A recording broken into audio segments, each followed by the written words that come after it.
La vanité. C'est décidément mon péché préféré.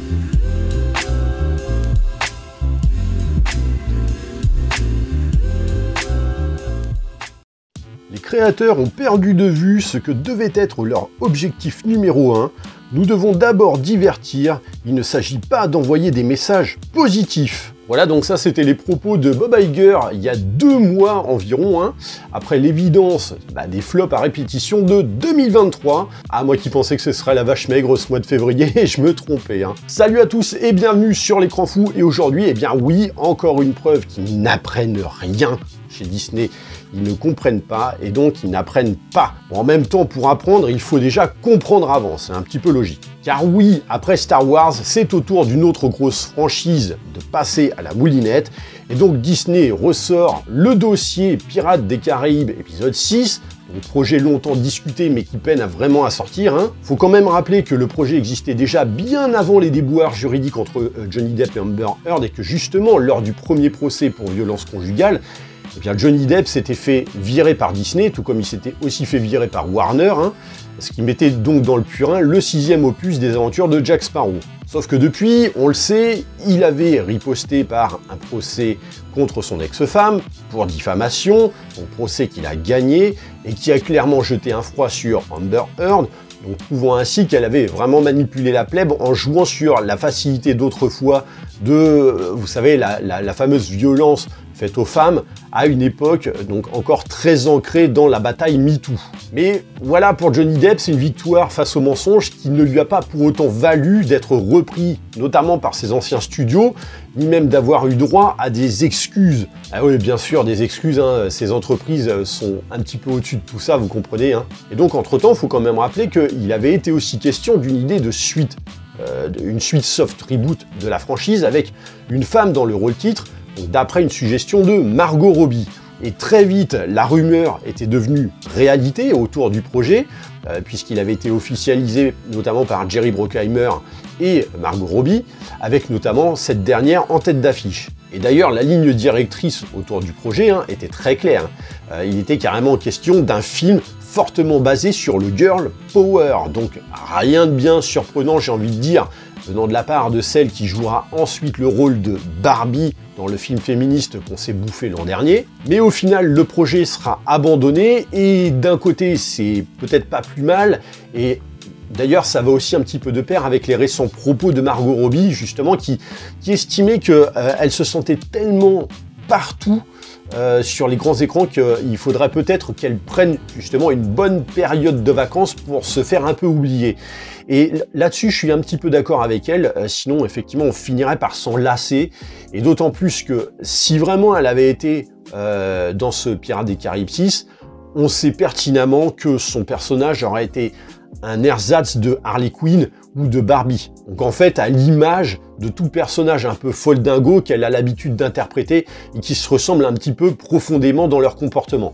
Et donc la dernière info qu'on avait sur le projet, c'était l'an dernier, quand Craig Mazin et Ted Elliott, donc les 2 scénaristes du film, avaient évoqué le fait que l'histoire du film serait très bizarre et qu'on l'a vendu à Disney en nous disant qu'ils ne l'accepteraient jamais. Mais ils l'ont quand même fait. Donc déjà, ça annonce la couleur parce que le bizarre, c'était déjà un peu le mot d'ordre de la franchise, et les derniers opus, c'était mais tellement bizarre que ça en devenait carrément foutraque, quoi. Enfin bref. Sauf que là, il y a une news qui vient de tomber, ou du moins on prétend qu'il s'agit d'une rumeur, mais vous allez voir qu'il y a tellement d'éléments qui concordent que la rumeur va avoir vite fait de s'officialiser, quoi. Et alors c'est justement là que je voulais en venir quand je disais qu'ils n'apprennent rien, c'est que le projet avance mais à grands pas, et qu'ils semblent avoir vraiment une idée très claire de ce qu'ils veulent en faire. Et alors, vous allez voir qu'il y a de fortes similitudes avec un autre projet officiel, mais ça on va y revenir. Donc oui, selon les dernières rumeurs, le projet de féminiser Pirates des Caraïbes via un 6e opus n'est pas pour autant enterré avec celui de Margot Robbie, puisque Disney chercherait effectivement une actrice pour le rôle titre, qui s'inspirerait donc de la célèbre pirate irlandaise Anne Bonny. Donc en cela, j'ai envie de dire, why not? Pour moi, s'inspirer d'un personnage réel, c'est une bonne idée. Mais dans un premier temps, c'est quand même oublier que Pirates des Caraïbes, c'est Jack Sparrow. Sans Jack Sparrow, Pirates des Caraïbes, ça n'existe pas, ou du moins, ça n'a plus aucune valeur, quoi. Les derniers films, si les gens y sont allés, c'est uniquement parce qu'il restait le personnage. Et bon, parce qu'il y avait l'état d'esprit, mais parce que, surtout, il y avait le personnage. Et on va dire que le seul intérêt que pouvaient encore avoir les fans à la fin du 5e opus, c'était autour notamment de la scène post-générique qui nous teasait un potentiel retour de Davy Jones.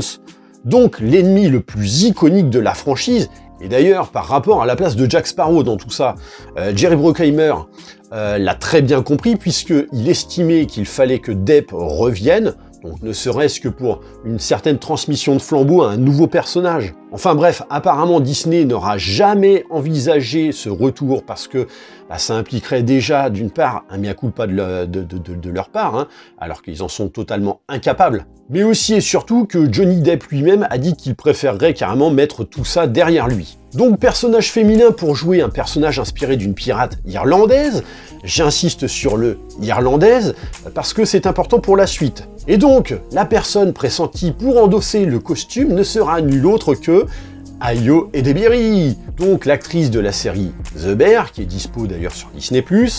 Donc la voilà, notre fameuse future irlandaise, eh oui. Et alors là, c'est fabuleux parce que bon, on va me dire que, comme d'hab, si je tolère pas, c'est parce que gna gna gna, qu'il y a racine, ce machin, tout ça. Sauf que non, non, non, moi j'ai aucun souci avec l'actrice, hein, au contraire. D'ailleurs, je la trouve vraiment très bien dans la série, et je suis sûr qu'elle sera très bonne dans le film. C'est pas le problème. Moi, je m'en fous des ethnies, hein. Je veux dire, tu veux me lancer une nouvelle Bloxploitation, ou même rebooter l'ancienne, je prends direct, quoi. Et même avec l'espoir que Ayo Edebiri en sera, quoi. Même d'ailleurs, tu fais un prochain film de Jordan Peele, et moi je continue de prendre avec un casting afro, hein.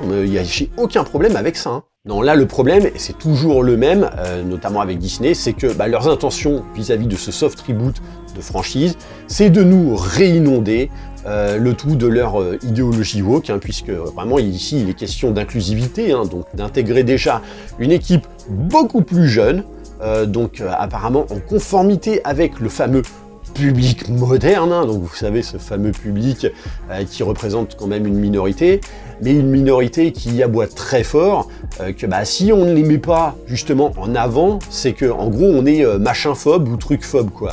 Mais en revanche, à côté de ça, donc une minorité qui revendique tous une certaine suprématie sur les autres, quoi. Donc les fameux woke. Non, mais je sais, il paraît qu'effectivement, le terme woke, c'est qu'un fantasme de nous autres, donc les gens pas tolérants, hein. Donc Dixit, justement, les woke, qui à l'époque usaient du terme à tout va parce que c'était top tendance, et puis maintenant que c'est énormément critiqué, ils osent dire qu'on fabule complètement autour de ce concept. Bref, donc une équipe jeune et une héroïne inspirée d'une irlandaise sous les traits d'une afro, hein. Et alors, si certains viendront me dire qu'il ne s'agit pas ici de quelque chose d'officiel, il faut savoir quand même que Ayo Edebiri était en revanche officiellement casté pour le film Thunderbolts de l'écurie Marvel. Mais ça, faut savoir que la semaine dernière, on apprenait qu'en vérité, elle quittait le projet pour des raisons d'agenda. Alors dites donc, c'est quand même étonnant, quoi. Enfin, je veux dire, pour une actrice qui cherche justement à monter au sein d'Hollywood, qu'est-ce qui peut bien motiver à quitter un navire tel que Marvel, quoi? Oui, quitte à choisir entre un rôle pas forcément principal chez Marvel, parce que Thunderbolt, c'est un équivalent de la Suicide Squad. Et puis, par contre, devenir la tête d'affiche de Pirates des Caraïbes, qu'on te vend comme, entre guillemets, un reboot de la franchise sur le long terme, forcément que je crois que la question, elle est vite répondue. Hein. Même si je pense quand même que c'est misé sur le mauvais cheval, parce que les projets qui ont pris vraiment le tournant idéologique ces dernières années, notamment chez Mickey, ont tous fini par se casser la gueule. Donc je vois pas pourquoi ici ça fera abstraction à la règle. Et bien sûr que c'est n'importe quoi, mais attendez, parce que en vrai, il y a un autre bruit de couloir qui vient de tomber, et c'est là que je voulais en venir quand je parlais de similitude. C'est que pour ce projet, qui n'a pas encore de réalisateur, Disney envisagerait principalement que la personne en charge du film soit une femme. Et alors, vous avez pigé le truc ou pas? Non? Eh bien oui, Star Wars 10, donc ce fameux projet de l'enfer qui mettra en scène donc une femme dans le rôle titre, hein, sous les traits notamment de Rey Marisou Skywalker, et surtout mis en scène par une femme profondément féministe, et qui d'ailleurs a principalement vendu le projet comme appuyé, on va dire essentiellement sur ça, donc réalisatrice qui est nulle autre que Charmin Obaid-Chinoy, et donc qui estimait qu'il était enfin temps que l'univers de Star Wars soit dessiné par une vision d'une femme, quoi. Et bien là, donc, si la boussole de Jack Sparrow n'indiquait véritablement pas le nord, Disney semble quand même vouloir garder, lui, son cap vers sa chute idéologique, hein. Alors j'ai bien ma petite théorie sur le truc, sur le fait qu'ils démordent pas de leurs intentions malgré les bides. C'est que je pense qu'il y a le succès de Barbie de l'an dernier qui joue dans la balance par rapport à tout ça. Pour moi, pour eux, je pense, ça a confirmé qu'un film woke pouvait quand même marcher, notamment avec un personnage féminin et une réalisatrice particulièrement féministe derrière. Mais sauf qu'ils se posent pas la question de pourquoi ça a marché. Non, ils se disent juste, c'est bon, ça a cartonné, on va faire pareil. Donc on est dans le schéma habituel de Disney, hein, qui vise à forcer justement le trait sur l'inclusivité avec le jusqu'au-boutisme le plus total qu'on leur connaît. Et le pire, c'est que ça va flopper à mort. C'est évident, quoi. Mais le pire, c'est que ça va flopper à mort avant même que la production du film soit lancée. Ça va ensuite jouer la carte de la victimisation habituelle. Disney va sortir la carte du racisme, hein. Et alors c'est amusant justement tout ça parce qu'il faut savoir que Elon Musk dernièrement a diffusé sur son compte Twitter plein de documents sur la direction de Mickey qu'il qualifie carrément de Gestapo idéologique, hein. Mais c'est vraiment ces termes, hein.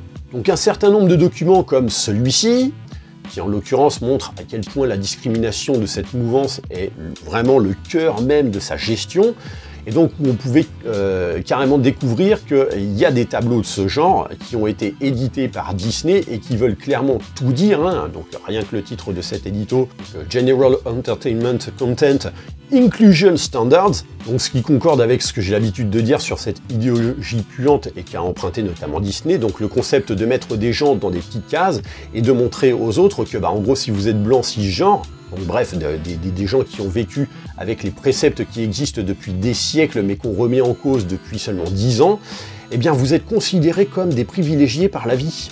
Et alors quand tu découvres tout le reste de ce qu'a posté Elon Musk, et tu tombes des nues, quoi. Mais tu te rends compte à quel point Disney est devenu un asile de fous.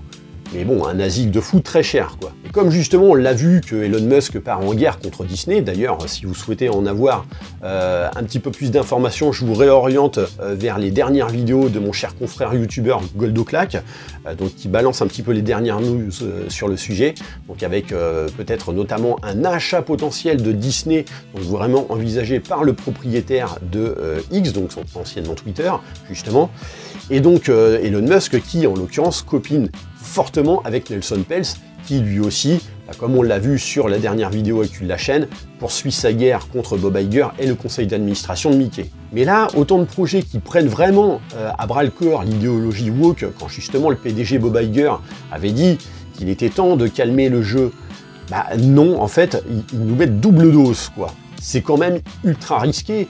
Rien qu'après tous les flops de 2023, notamment liés au wokisme qui a été intégré justement dans les films et les séries, mais aussi après l'échec judiciaire qu'ils ont dû essuyer face à Ron DeSantis, qui symbolise vraiment un gros coup de massue, mais monumental même, asséné à l'idéologie woke, donc sachant qu'en contrepartie, ils essuient aussi les plaintes et procès en tout genre qui augmentent, puisque d'ailleurs dernièrement c'est Gina Carano, donc l'interprète de Cara Dune dans The Mandalorian, qui intente un procès donc appuyé en plus par Elon Musk pour licenciement abusif, en raison du fait qu'elle avait soumis des propos qui ne correspondaient apparemment pas aux standards politiques et idéologiques de Mickey, alors que à chaque attaque à leur encontre, ils agitent finalement eux-mêmes la carte de la liberté d'expression, quoi.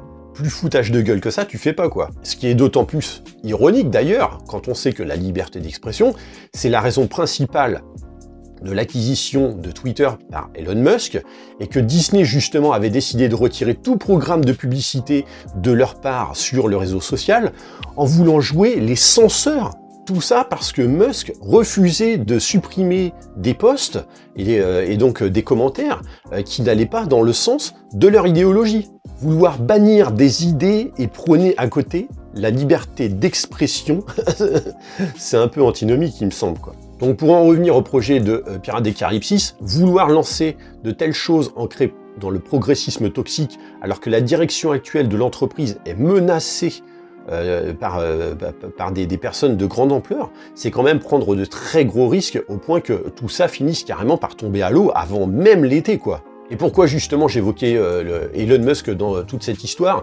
Eh bien parce que par rapport à cette annonce faite sur Pirates des Caraïbes 6, eh bien le monsieur n'a pas manqué d'exprimer donc son point de vue par un subtil « Disney sucks ». Bref, voilà ce que j'avais à dire par rapport justement à toute cette situation. Donc c'est vrai que c'est quand même dingue ce qui se passe, hein, de nous dire d'un côté finalement non, on arrête un petit peu avec les messages idéologiques et finalement y aller double dose. Je veux dire, arrive un moment, tu comprends bien que là tu prends vraiment les gens pour des idiots, mais tu t'en caches même plus, quoi. Donc je sais pas s'ils se rendent compte à quel point finalement ça va être encore plus critique. Surtout qu'en matière de cinéma, on sait que l'année dernière a été un calvaire pour eux. Ils ont perdu plus d'1 milliard de dollars parce que leur film ne faisait pas recette, quoi. Parce que, ok, les box-office, il y a des gros chiffres, mais ça ne veut pas pour autant dire que les films ont été rentabilisés. Voilà, au contraire, ça n'a pas été rentable puisqu'ils ont perdu 1 milliard de dollars en 2023. Donc n'hésitez pas à me dire ce que vous pensez par rapport à toute cette situation dans les commentaires. Bien sûr, pensez à liker et partager la vidéo. Pensez à vous abonner à la chaîne de manière à vous tenir informé des prochains contenus, notamment en activant la petite cloche qui se trouve en bas. Et moi, je vous dis à très bientôt pour une prochaine vidéo. Allez, bye!